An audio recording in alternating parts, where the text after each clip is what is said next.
pongo otra vez grabar y ahora lo que vamos a explicar es el tema de fideicomiso. Obviamente que de una forma resumida, no voy a poder dar todo un curso de fideicomiso ahora, pero hasta cuando hablamos de evolución de las finanzas, dijimos, o por lo menos yo dijimos, pero realmente lo dije yo, fides es confianza y el fideicomiso es un contrato basado en la confianza. La ley de fideicomiso es la 24, disculpen la letra, 441, aunque realmente el nuevo Código Civil del año 2015 introduce en su artículo 1663, si no lo tendría que googlear, al fideicomiso y realiza algunas modificaciones. Trata de arreglar algo sobre lo que es el contrato de fideicomiso para justamente. Déjenme un segundito que tengo una persona. Un segundo.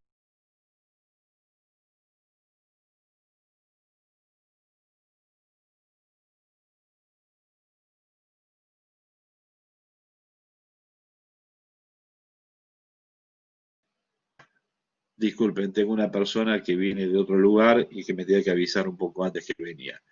Les decía, el contrato de fideicomiso realmente está arreglado por una ley específica y el nuevo Código Civil realiza algún tipo de ayornamiento a lo que sería la actualidad.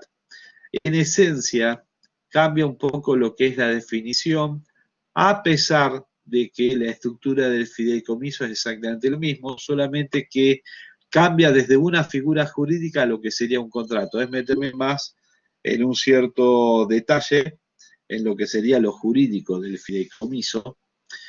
El fideicomiso, para resumirlo en lo que sería una explicación para una clase de este tipo, sería un contrato por el cual una persona llamada fiduciante, el fiduciante, que puede ser una o varias, por supuesto, le va a transferir a otra llamada fiduciario una cosa, un bien, pero puede ser, como justamente les comentaba hace un rato, que estábamos dando de alta a un fideicomiso en Salta de administración de fondos, entonces a un fiduciario le transfiero una suma de dinero.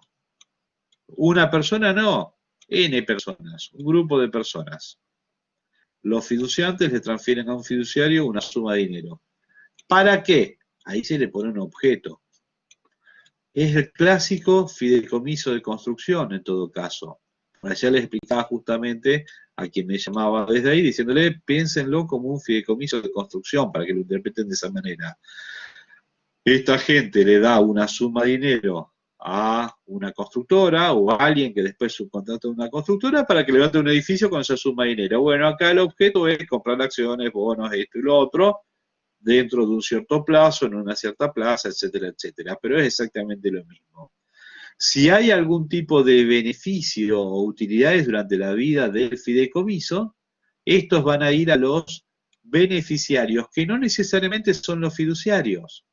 Generalmente uno puede haber hecho el contrato en donde los fiduciantes, discúlpeme, los fiduciantes sean simultáneamente los beneficiarios, ¿sí? Pero tranquilamente esto puede ser Pedro A y esto puede ser B. Una persona o un grupo de personas que sean beneficiarios frente a las utilidades que genere el fideicomiso con dinero de A. ¿Mm? Entonces yo quiero ayudar a una ONG. Pongo una suma de dinero, me lo administra una persona y todos los réditos que da ese dinero van directamente hacia él, ese grupo de personas. Disculpen un segundo.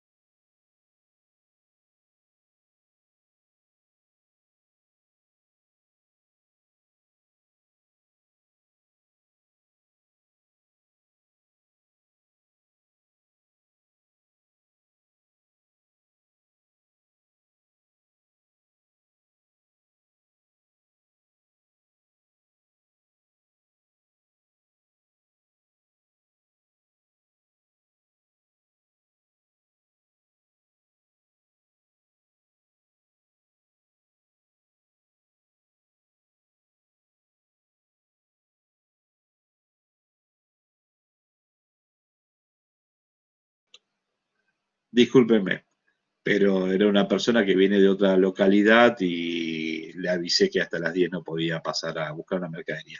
Discúlpenme. Bueno, sigo con esta explicación. Le estaba explicando, el fiduciario, discúlpenme, el fiduciante o los fiduciantes le dan a un fiduciario una suma de dinero para hacer algo. Los réditos van a ir a un beneficiario.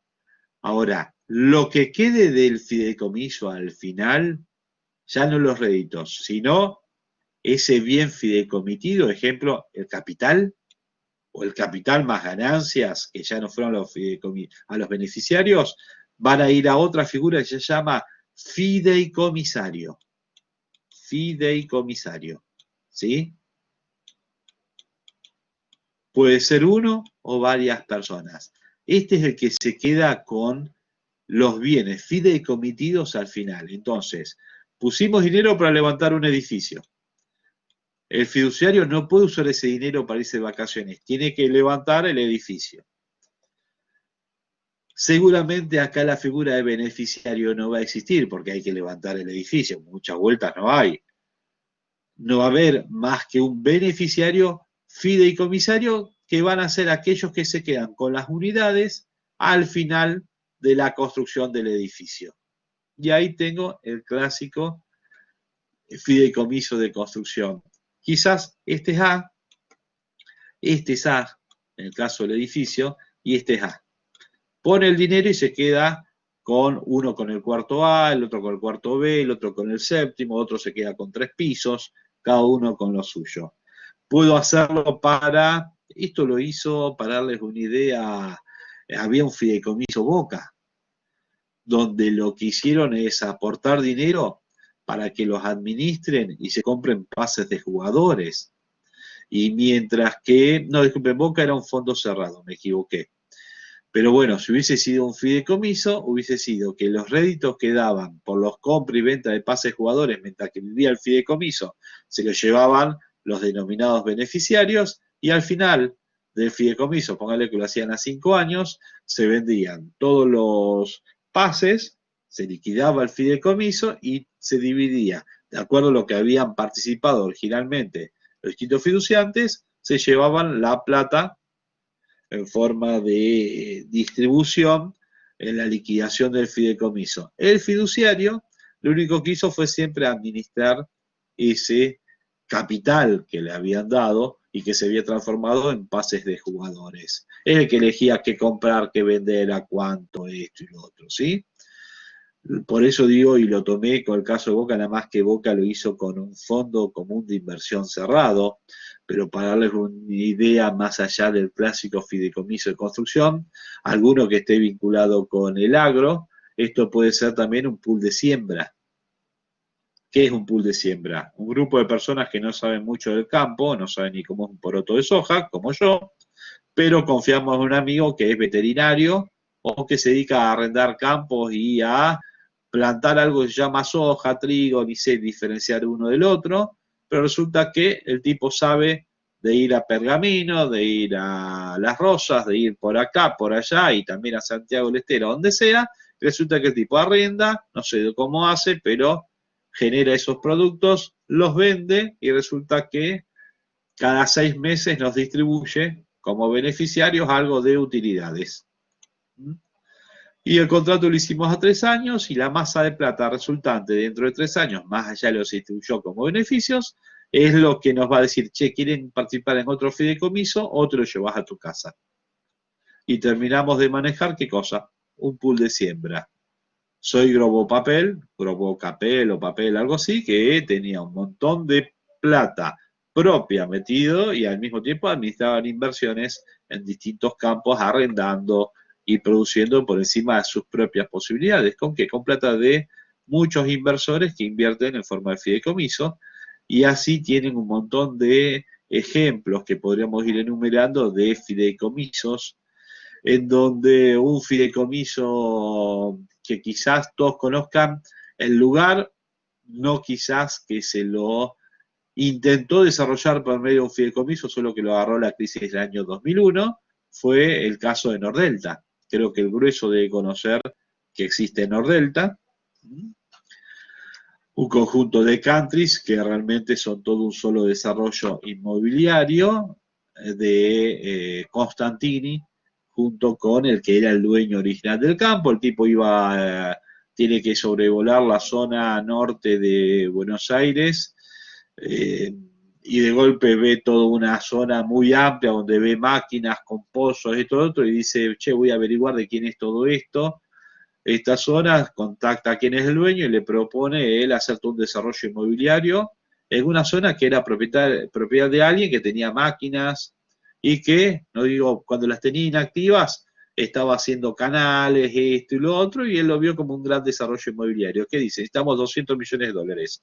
Que armó un fideicomiso para que inversores participen en aportar su capital y hacer todo el desarrollo necesario para después pasar a comercializar Nordelta. Lo agarra justo la crisis del año 2000-2001, ve que iba a tener que ceder mucho en términos de metros cuadrados para conseguir que la gente invierta, lo que ve conveniente es fondearlo de otra manera y el fideicomiso Nordelta de cerca de, en serio eran 200 millones creo aproximadamente, no se hace de esa manera por justamente que era muy gravoso, no era el momento adecuado. Pero para darles una idea, esto es la manera por la cual se han financiado desde hace 25 años por lo menos y llevó al gran crecimiento de las empresas de retail, donde el grueso compramos electrodomésticos hogareños. Estoy hablando que Garbarino, Frávega, el propio Falabella, Carrefour. Creo que empezó todo con Red Megatone. ¿Haciendo qué cosa? Bueno, era el fiduciante. ¿Cómo? Y le daba créditos a 10.000 personas para comprarse la licuadora, la heladera, esto, lo otro. Acá, ¿qué hago con estos créditos? Me tengo que quedar esperando a que me los paguen para otra vez poder ir a comprarle a Philips, Whirlpool y la marca que sea electrodomésticos. No. Se lo doy a un fiduciario que me estructure justamente un fideicomiso de tipo financiero, con oferta pública, con regulación de la Comisión Nacional de Valores, creando títulos de deuda fiduciaria y certificados de participación, o sea, bonitos, títulos de deuda fiduciaria y certificados de participación, lo que te quedas después de pagar todas las deudas. Y resulta que el beneficiario implícitamente para encontrar en la figura serían los que cobraban los bonitos, que eran los que ponían el dinero. ¿Para qué? Para que Frávega, que es el que había cedido los créditos, y un Santander había estructurado el fideicomiso, pueda reintegrarle el dinero, menos obviamente una parte, al fiduciante para que vuelva a comprar otra vez electrodomésticos. Se generaban títulos de deuda fiduciaria que se pagaban ¿con qué? Con los créditos que iban pagando los clientes cuyos créditos habían sido descontados por medio de este fideicomiso. Pueden encontrar este término como securitización. Securitización es el término que se usa en la bibliografía para hacer esto. Securitizo una cartera. Y lo que me encuentro es que estas personas, que podían ser fondos de inversión, individuos, lo que sea, iban a estar cobrándose los créditos gracias a que los clientes de Frávega pagaban sus créditos en la línea de caja de Frávega, nada más que esa plata iba a una cuenta especial que administraba el Santander como fiduciario, y con eso, en el vencimiento de los títulos de deuda fiduciaria, pagaba a los tenedores de esas deudas. Las deudas, estoy hablando de los inversores institucionales o individuos que habían comprado los títulos de deuda fiduciaria del fideicomiso de Frávega, y la plata remanente después de haber pagado todos los títulos de deuda es lo que se quedaba el que tenía el certificado de participación o los certificados de participación. Realmente esto no se vendía, los certificados de participación, entonces el número es así. Tengo 40 millones de pesos a cobrar en créditos, realmente esto es porque compré 20 millones en mercadería. Bueno, pongámosle que eso sería el margen de ganancia normal, pero como fueron en créditos, realmente con la tasa de interés y todo esto es 80. Entonces hice que 20 millones de mercadería que vendía 40 se transforme en 80 porque lo financié. ¿Qué hago? Coloco títulos de deuda por 60. ¿Sí? A pagar 60, obvio. No de capital, sino de todo. Entonces resulta que esos de 60 significó devolverle a Frávega 35, 38. Con eso fue y duplicó lo que le compra a Whirlpool. Entonces Frávega dentro de 4 meses tiene comprado ahora 38, que salen en la venta normal a 72, pero resulta que es financiado, salen 140. Bueno, resulta que los descarga entre inversores a cambio de 120. O, discúlpeme, no, a cambio de 70. Entonces va otra vez y compra 70 y así sucesivamente va aumentando. Cada 4 meses te coloca un fideicomiso. El negocio ya es vender financiado, no vender electrodomésticos. O prestar dinero directamente. Que entonces vaya a línea de caja de Frávega y te lleves un crédito, aunque no te lleves un electrodoméstico. Hoy me encuentro que frente a los problemas de cobranza y todo, este mecanismo de financiamiento, más no es ahora, ya hace un par de años se ha frenado. Ha habido una crisis en la cadena de retail, no porque hayan defaulteado los fideicomisos, sino que no hay un abastecimiento suficiente para poder seguir jugando con esta cantidad de metros cuadrados basados en vender electrodomésticos financiados. El modelo de negocio, por lo menos hace ya un par de años que está agotado de esta manera. Ahora, el que no entró en ese modelo de negocios no sobrevivió. El que tenía Bonelli, que era una empresa que se dedicaba a lo mismo y no entró en el juego de vender con financiación, se quedó fuera del mercado. Entonces, por eso es que todos, empezó uno y todos empezaron a hacer exactamente lo mismo porque era la manera de poder vender, dándole a la gente que compra en 24 cuotas, 36 la heladera. Cuando veían el costo financiero total era gigantesco, pero la persona era la única manera de comprarse el aire acondicionado.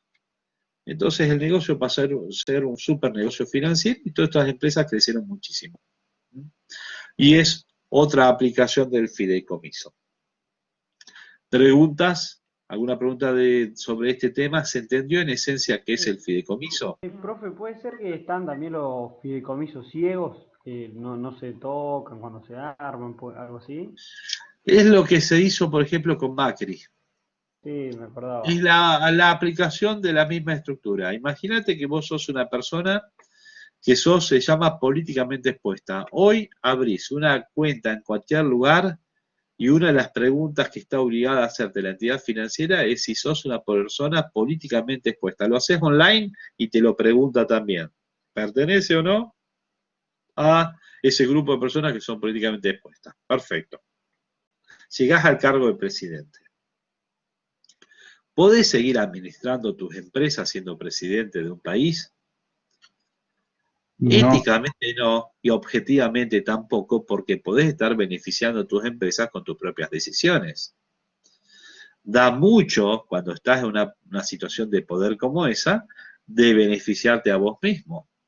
Y ojo, pasa para un presidente o para una vicepresidenta o el jefe de la bancada mayoritaria.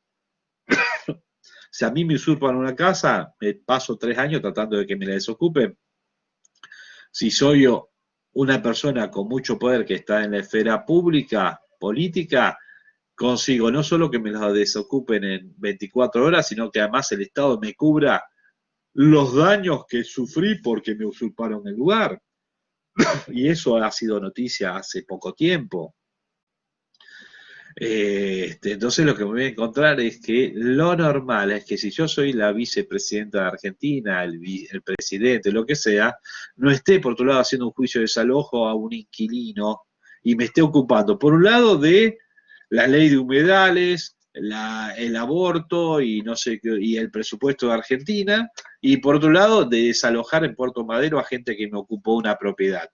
Juicio que se hizo público en este momento de Cristina a alguien que le está usurpando una propiedad en Puerto Madero, que es la ex esposa de alguien que era el socio de no sé quién. Y está todos los medios que sucedió eso. ¿Por qué? Porque si le desalojan también va a ser porque aproveché mi poder. ¿Qué debería hacer? Yo elegí voluntariamente irme a un espacio de poder como ese. Alguna resignación voy a hacer, no puedo seguir. Si uno fuera a un cargo público, no puedo seguir manejando todos los días todos mis negocios privados. ¿Qué es lo que se hizo con Macri y qué es lo que se debería hacer con todas las personas? hasta con Hafkin en la Municipalidad de Rosario, que sus bienes, mientras que esté en ese cargo público y hasta por un tiempo después, y eso es porque lo decidió él voluntariamente, sean administrados por alguien hasta que incluso él no sepa qué es lo que hace con esos bienes, no la casa. Estoy hablando, tengo la participación en determinadas empresas, etcétera. Ojo, Pineda, Pineda es el apellido del presidente de Chile o es el presidente de Chile, vende la participación de las empresas que tiene y después de ahí en más se ocupa de la presidencia de Chile. O sea, me voy del negocio donde estoy y no tengo un fideicomiso por el simple hecho de que ya cedo a otros o vendo lo que es la empresa que tengo. Ahora, si tenés tantas empresas, tenés inversiones en todo el mundo, sos el principal inversor latinoamericano en China con tu familia y vas a ser presidente de Argentina durante 4 años, decís, mira, no voy a vender mis negocios en China, mis esto y lo otro, por el simple hecho voy a ser presidente de Argentina. Pónselo de esa manera. Tenemos una persona que su familia, según lo que se dice, eran los principales inversores en Asia de Argentina, y los tuvimos de presidente durante 4 años. ¿Qué es lo que hace el tipo? Toda su participación en empresas, él ya no tiene ninguna incumbencia, pasa a ser administrado por un grupo de personas que profesionalmente se las van a administrar, y él no tiene injerencia en los negocios. Y el tema ciego significa que no sabe qué están haciendo con esas inversiones. Obviamente que lo van a estar siguiendo de la manera más profesional buscando el máximo de rentabilidad, pero él al no saber qué está sucediendo e incluso en qué están ahora las inversiones, si le vendieron una empresa, si no, este y otro, porque sigue funcionando normalmente, la realidad es que él no va a tener injerencia en los negocios. Esa es la esencia del fideicomiso ciego. Pero sería un fiduciario, Macri, que le cede a, discúlpame, un fiduciante, no un fiduciario, un fiduciante que transfiere a uno o varios fiduciarios, a un grupo de personas que en forma de comité administrarán las inversiones de manera más conveniente para los intereses de Macri, aunque él no sepa lo que están haciendo, que en todo caso se establezca que a nivel anual haya un cierto beneficio que sea dado a Antonia en una cuenta, o a todos los hijos que tiene Macri, que no tiene nada más que esa hija, sino que tiene más hijos, bueno, que se distribuya en forma proporcional en cuentas abiertas a los tutores, si son menores de edad, de cada uno de ellos, que no puedan disponer de ese dinero, salvo que sea necesario, hasta tanto tiempo, lo que quieras, y que una vez que Macri deje de ser presidente, ese bien o ese patrimonio pase otra vez a ser administrado por él. Se termina eso del fideicomiso ciego. El gran tema es ciego porque el objetivo es administrar el patrimonio, pero sin darle una comunicación al fiduciante respecto a qué está sucediendo con ello. Hagan de cuenta que haya, en todo caso, un compromiso de confidencialidad firmado con alguien que sí sea el representante del fiduciante, que tenga la posibilidad de auditar anualmente, semestralmente, qué está pasando con lo que administran los fiduciarios, pero que tenga una obligación de no comunicación a Macri.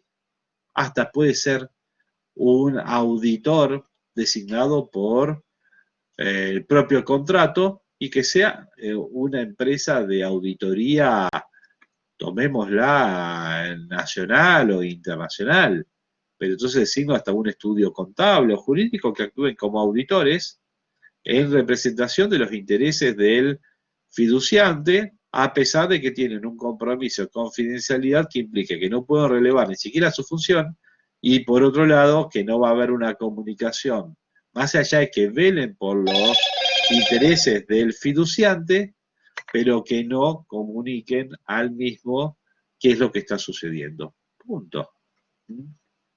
Ahí tengo el fideicomiso ciego. ¿Alguna otra pregunta sobre eso justamente?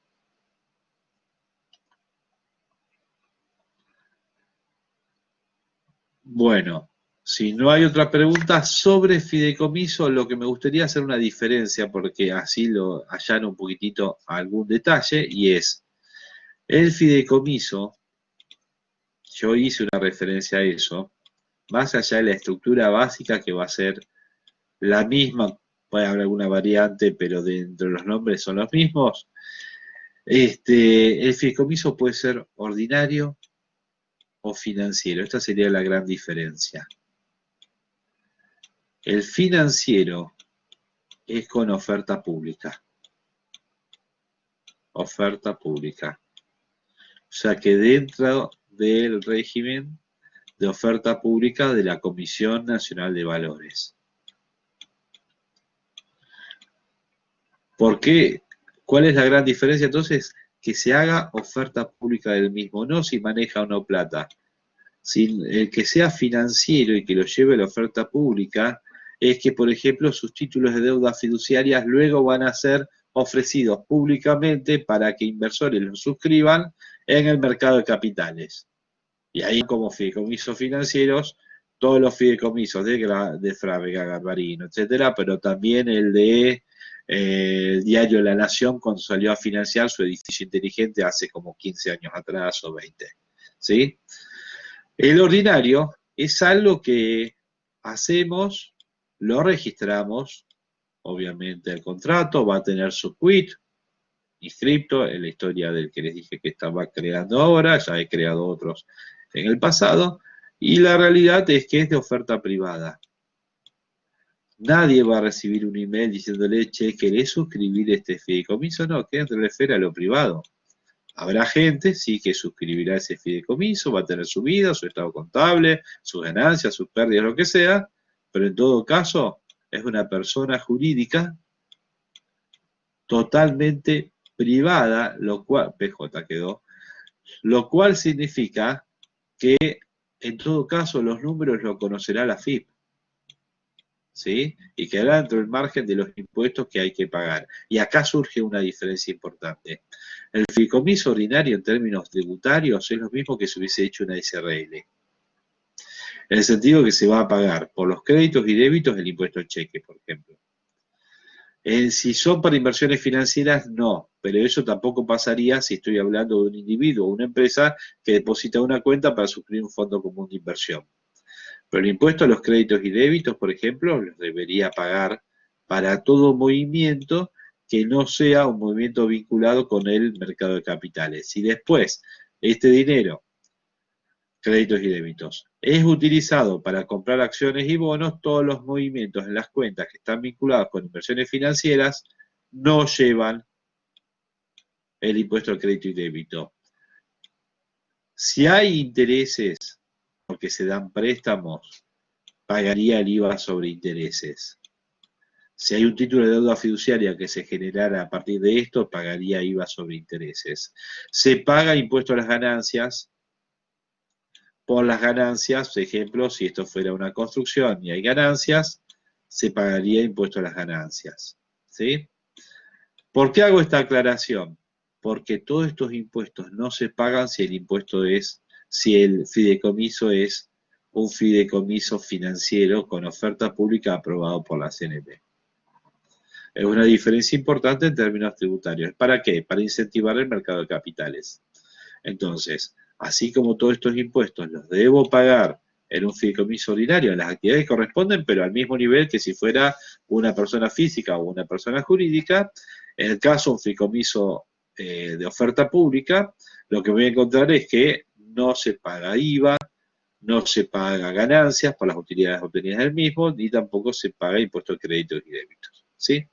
Ahí sería la diferencia. Ahora, en el ordinario, el fiduciario es una persona física o jurídica, el gran compromiso es, el gran requisito es que tenga capacidad de contratar, o sea, que no esté inhibido, ni fallido, ni nada. No hay requisitos de patrimonio para ser fiduciario de un fideicomiso ordinario. Sí, ojo, por lavado de dinero están todas las aclaraciones sobre el origen de los fondos, de cada uno de los fiduciantes, eso hay que cumplimentarlo. En el fideicomiso financiero hay un requisito de patrimonio y un requisito de capacidad de administración en lo que es la estructura administrativa, sobre todo para mover ese dinero que corresponde seguramente a un fideicomiso financiero, en donde en el ordinario yo uso una cuenta de un banco establecido para poder recolectar el dinero y desde ahí transferirlo o invertirlo, el resultado necesita una estructura administrativa más que la propia de la administración de cualquier empresa, pero no es un requisito el propio de nadie de cómo es mi estructura administrativa. La llevaré y si no tendré una queja en lo que es la FIP por no liquidar mis impuestos o de los fiduciantes por no rendirles la información suficiente o lo que corresponda. Acá sí necesito a una entidad financiera o una sociedad anónima con un desarrollo importante en términos administrativos, de líneas de caja, etcétera, porque por detrás hay títulos de deuda que están en el mercado de capitales, hay obligaciones de informar los hechos relevantes, etcétera. O sea, tengo que tener una cierta estructura. Generalmente lo que son entidades fiduciarias que son bancos y que usan al banco mismo, una sociedad fiduciaria creado por el banco. Entonces voy a encontrar que el Banco Patagonia tiene su propia sociedad fiduciaria, que la Municipalidad de Rosario tiene negocios y mandatos que es una entidad fiduciaria, que el Santander tiene sus entidades fiduciarias y así otros, y que se dedican al negocio de la estructuración de fideicomisos. Y por otro lado, toda la parte del manejo de fondos lo hacen en el propio banco.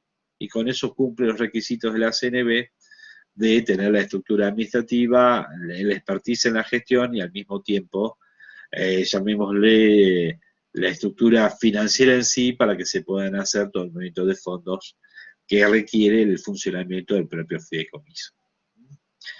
Dicho esto, siendo las 9:20, voy a cortar con este tema. ¿Tienen alguna pregunta más sobre el fideicomiso que se les ocurra en este momento? ¿No? Entonces voy a ir al último temita